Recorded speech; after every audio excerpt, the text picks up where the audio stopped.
Hi, this is John in Los Angeles. It's December 16th, 2021, at 11:30 in the morning. Look at this sky. Take a good look here.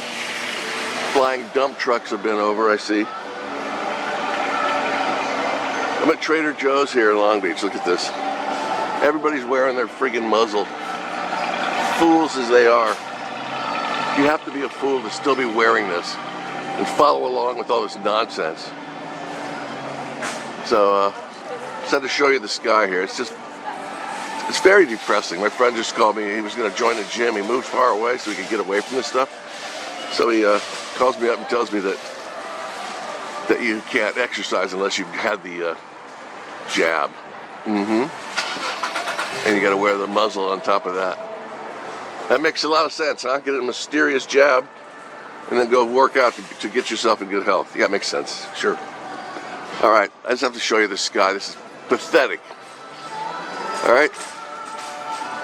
So look at this. Now wake up, people. Please wake up.